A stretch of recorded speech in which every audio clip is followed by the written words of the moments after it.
Kawasura Nyakораmogi ene jatend piny William Ruto okone aput ma chugo duol matayo yiero kod kiewe pacho ka IEBC mondo kasre kod chugo duol no mar IEBC mar thuolo mar yiero koro kayo machiegni.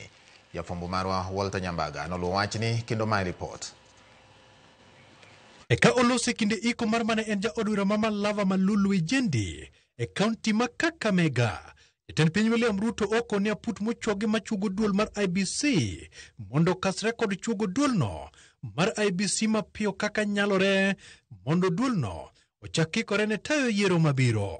Na kwa sababu vilevile nilishaweka sahihi kamati ambayo inatafuta new commission ya IEBC. Naomba wale wanahusika waharakishe. Ruto utoni duol no onge kod thuolo mar ng'eng e kendo nyaka tim mapiyo ni mar duol mar IEBC dwarore eka jopiny otim yiero madundo e kuonde mane jotelo wite ngimagi to moko ni ogwel lemo mag sirikal.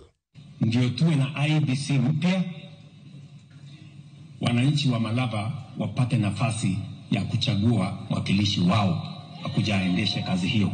Mageti mureka kwith mnywando jatend duond bura mar LLP Martha Karua, Eugene Wamalwa mar DAPK, Wiper Party mar Kalonzo Musyoka, Jimmy Wanjigi mar Safina, ikindi jotelo mamoko. Obedo kod romo madundo magichane kaka inyal tok oko William Ruto e telo kamineme.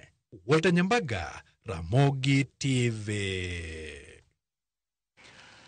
Kowuok e mago Nyakораmogi orane mondo wadhi e alwora mar